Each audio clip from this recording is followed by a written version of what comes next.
XGF, who slept with my brother a day before our wedding, reaches out to me 12 years later, a week before my wedding. But this time I need revenge. I, 38M, am getting married to my beautiful girlfriend, 35F, of 4 years and less than a week.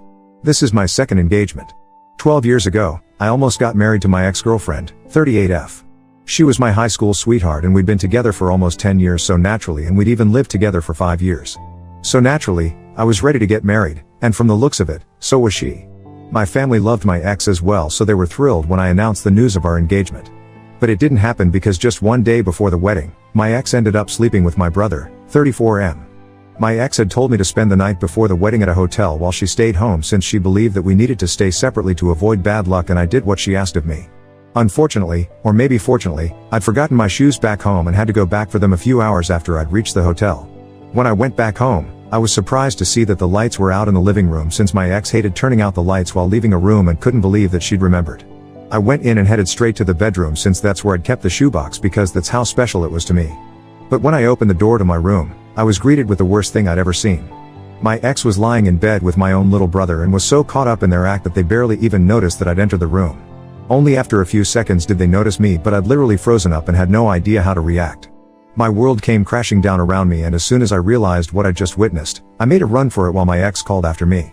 I drove back to the hotel, hyperventilating and panicking and straight up refusing to believe what I'd seen.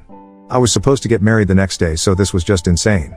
It took me a while to compose myself once I got to my room, and when I finally managed to calm down, I ended up sobbing for at least an hour. Thankfully, I hadn't told my ex which hotel I was in, so she couldn't get to me and could only text me, which is what she did. She sent me a bunch of apology texts and tried to convince me that this was just a one-time thing, but I highly doubted that. She also said that the wedding was freaking her out, so she needed to blow off some steam, and my brother had always been there for her, so she didn't know whom to turn to. I could hardly believe that she was even trying to explain herself after what I'd seen, and blocked her immediately. I also blocked my brother, since I wasn't interested in any of their bullcrap apologies.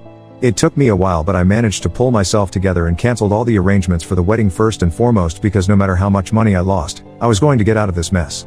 My ex had just wasted 10 years of my life, so I didn't mind wasting a few $1,000s as long as it meant that I wouldn't have to be with her anymore. The next thing that I did was I called my parents up and told them what had happened. They were really confused about whether they should be consoling me or cutting my brother off, so I gave them some time to think about it. By then, it was pretty late in the evening, so I ordered myself some dinner and then cried myself to sleep. After that day, I only ever saw my ex twice. Once when she came back home to pack up all her things and leave, and the next a couple of years later, at a mutual friend's party where she tried to talk to me, but I left as soon as I spotted her coming my way. My brother and I also haven't spoken since then because my parents have cut him off for what he did to me. Last I heard, he was working in Europe and hasn't come back here for 3 years now. Anyway, that was all in the past, and I've managed to move on from that horrible episode. I'm in a better place now, and definitely with a better woman whom I trust wholeheartedly. It was all going well until a few days back, exactly 1 week before my wedding, my ex reached out to me. I don't know how she found out about me or my wedding, but she contacted me from a new Facebook account, since I'd blocked her original account first, and sent me a ton of messages about how devastated she was to hear that I was getting married again. It was strange to me that she said again, because even though we almost did get married, we never really were married. But anyway, it felt like a total deja vu, the way she was pleading with me to take her back in spite of what she'd done and how I was the only man she'd ever loved. It really got to me, and I even told my fiancé about it immediately. Part of me was so perturbed by this that I wanted to give her a piece of my mind for bothering me before my wedding, but another, more unforgiving part of me really wanted revenge. I knew that I'd done the right thing all those years back and had dealt with the situation like an adult, but this time, I wanted to mess her up so bad that she wouldn't even think of ever getting back in touch with me again. When I told my fiancé what I was feeling, she was totally on board with it as well, because even though she'd been cheated on in the past, and while it wasn't a 10-year relationship, it still hurt, so she knew how I felt. So this time, instead of just letting it go, we came up with a plan to get revenge and make sure that my ex went through the same heartache that she put me through. This is why a couple of hours after I received her text, I decided to text her back saying that I was finally ready to talk to her. She told me that she was ready to come to my place right that second, but I told her to get a room in a nearby hotel and I'd meet her there the next day so that my fiancé wouldn't feel suspicious. Of course, my fiancé was right beside me while I was talking to her.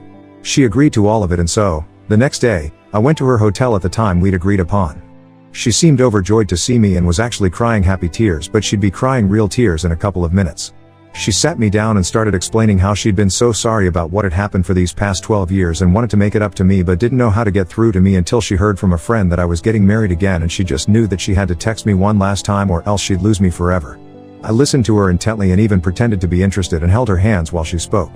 Meanwhile, I was just waiting for my fiancé to show up. Almost 20 minutes later, there was a knock on the door and I rushed to open it. My fiancé entered, followed by all our groomsmen and bridesmaids, wearing masks of my brother's face. They'd carried a cake in as well, and even that had my brother's face smiling up at us. My ex was horrified and couldn't even come up with words to say anything. We yelled surprise, while she looked on with a shocked expression on her face, because I'm sure nobody would have ever seen this coming. We'd managed to convince the hotel staff that we were surprising her, and it was relatively easy since she'd already informed them to let in any guest who wanted to visit her, which she'd meant just for me, but I had other plans. After she was able to process what was happening, she started sobbing and mumbling some incoherent gibberish while crying, but I wasn't gonna let her off the hook that easily.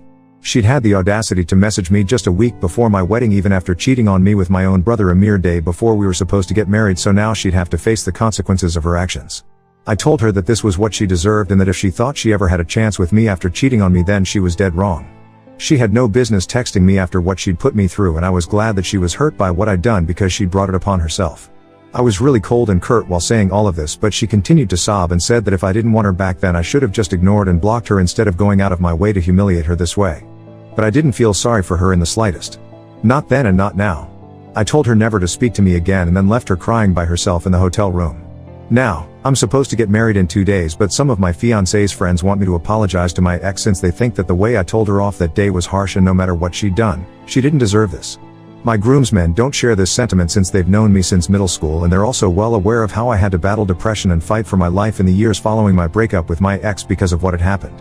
They also knew how much I loved her and what she'd meant to me, so they didn't mind what I'd done. My fiancé's friends had probably been expecting some high school drama that they could gossip about later, but this was too raw and real for them. My fiancé is on my side and doesn't think I should apologize, but her friends are refusing to be part of the wedding if I don't do that. Now I'm really torn up because, on one hand, I don't want my fiancé to be upset on our wedding day. After all, she really values her friends, but I also don't think I owe my ex any apology at all. She could have just stayed out of my life and this never would have happened, but she just didn't want to see me happy. In fact, she's still trying to play the victim here and keeps sending me texts from spam accounts about how I broke her heart and that this will definitely come back to me someday. I don't particularly care for this brand of emotional manipulation, not for my ex and most certainly not for my fiancé's bridesmaids. Now, I know that she's never gonna tell me to apologize just for her sake, but I sort of feel obliged to, at this point, and that's why I'm here. I'm running out of time and I need to decide what I'm gonna do right now. Ida for humiliating my cheating ex after she tried to get back with me just a week before my wedding? Update 1. So the response on this has been pretty diverse, to say the least. There's just 1 day to go until the wedding and I've decided to speak to my fiancé before I actually do anything, like most people had suggested. I talked to her about how I'd been feeling, and as soon as I told her, she said that I absolutely didn't have to apologize to my ex just because her bridesmaids thought so, and if that offended them then they could skip her wedding. She told me that her bridesmaids had no idea what had happened and most of them thought that I'd overreacted, even when she explained that my ex and I had been together for a decade and had cheated on me with my brother, things that are incomprehensibly cruel and don't deserve to be forgiven. But they weren't convinced and still believed that I was being unreasonable and owed her an apology, so she gave up trying to explain my side of things to them and even told them that they didn't have to attend our wedding if they didn't feel like it. She hasn't spoken to her friends in 1 whole day and it seems really unlikely that they'll be attending. One of them even paid her back for the cost of the bridesmaid dress that she'd bought them all, and she thinks that most of them are gonna skip. She's putting up a strong front for my sake, but I know she's hurting since these women have been her friends since high school. My fiancé says she doesn't care, but I know she does, deep down. So I've decided to talk to her friends and try to convince them myself. As for my ex, well, she's still being a total pain. A few hours ago, she managed to call me and then wasted 15 whole minutes trying to argue with me. She was really trying to convince me that I was still in love with her but was just too proud to admit it. And why was she saying that? Well, apparently, it's because I went to such lengths only to humiliate her, so it obviously meant that I still did have feelings for her deep down. Yeah, she's right, but those feelings are of hate and disgust. For whatever reason, she believes that I just wanted to see her one last time, which is why I'd held her hands while she was talking, but honestly, that was just to shock her even more.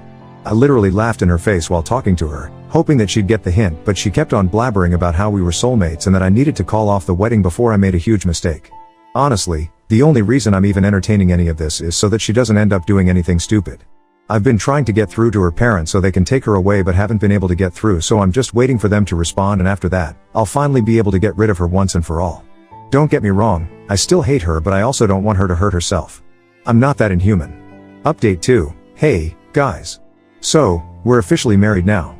It's been a couple of days since the ceremony and I still can't believe it. She's now my wife, I'm thrilled. But unfortunately, there's still sad news. Her friends ended up not showing up to the wedding despite my attempts to get them to come. I personally called each of them up to explain why I'd done what I'd done and why I didn't want to apologize, but they didn't care much for it. Even when I asked them to attend just for my wife's sake, they weren't too hot on it, and it just seemed bizarre to me because I'd surely attend a friend's wedding even if I didn't particularly like the person they were getting married to. I only learned the real reason yesterday when my wife finally confessed that she'd had a feeling her friends wouldn't attend, whether or not I apologized, simply because of the fact that she'd refused to do what they'd asked of her and had disagreed with them. They didn't like that one bit and believed that they were all one unit, so they always needed to have a united front. These were her friends from high school, and while she'd managed to somehow retain them throughout the years because they never really had anything important to disagree upon, this was the first time that their friendship was tested, and she decided to choose me over her friends, which they didn't like at all. She said that she was a little upset about it but was too embarrassed to admit it because it was all so juvenile. I didn't mind, though, since at least now I was sure that this wasn't really my fault and her friends were just self-centered. My wife even said that part of her was glad that they'd refused to attend because she could finally stop trying to fit in all the damn time and could live life on her own terms without constantly having to seek her friends' approval. So that was good for us, I suppose. Also, my ex's parents finally responded to me on the evening before my wedding. I explained to them hurriedly what their daughter had tried to do and how they needed to get to the hotel she'd been staying in and take her back with them for her own safety because she was being really psychotic and delusional, and I didn't think it's okay for her to be on her own. As it turns out, they'd been on a hiking trip where they had no network, but now that they were back, they promised me that they'd come to take her back as soon as they could and even thanked me for informing them. I haven't heard from them since, but I'm guessing they got her back home safely. Update 3. Hi, guys. It's been a week since my wedding and unfortunately, it's been nothing but drama so far. As I'd mentioned, my girlfriend or her parents hadn't been in touch with me since the last time I spoke to her parents. I'd assumed that they'd take her home, but apparently not. 2 nights ago, there was a knock at our door, and since it was really late, my wife and I had no idea who it could be because we weren't expecting anyone.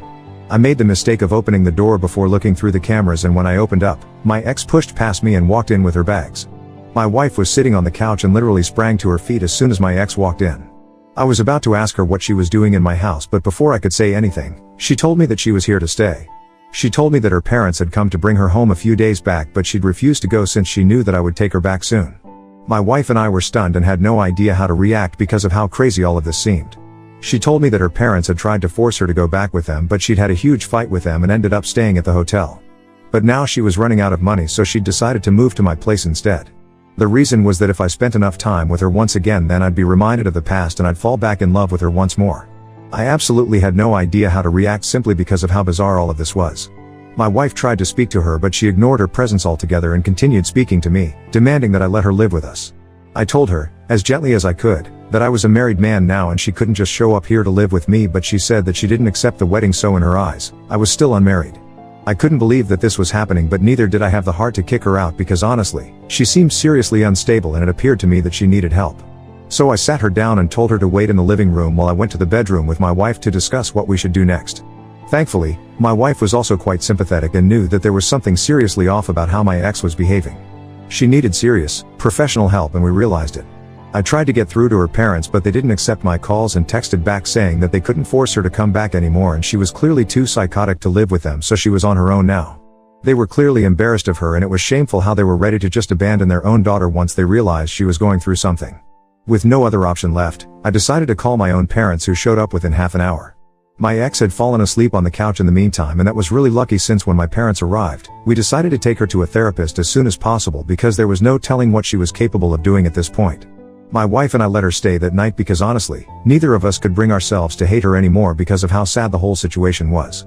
Clearly, something had snapped in her mind and she needed to be treated for it at the earliest, and the poor woman didn't even have her parents to count on anymore.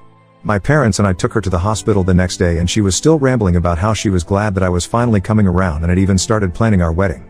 We took her to see a mental health professional, but she refused, saying that she felt perfectly fine. Anyway, after a lot of struggle and complications, the doctors managed to calm her down with some meds and administered some drugs to her that I don't remember the names of. After that, she seemed significantly calmer, and 1 or 2 hours later, she finally said that she wanted to go home.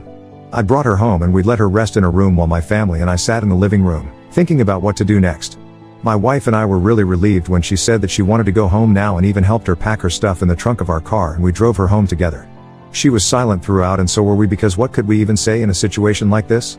Once she got home, she apologized to both of us for the trouble that she'd caused and said that she was ashamed of everything that had happened. My wife and I felt incredibly awkward during this whole thing, but we told her that it was alright and advised her to take care of herself before driving back home. I didn't know if it would help or not, but I did contact my ex's mother and filled her in on everything that had happened, and I guess that finally made them realize the gravity of the situation. She told me that she's moved in with her daughter and said that she'll keep us updated. And despite whatever has happened so far, my wife and I truly wish that she gets better.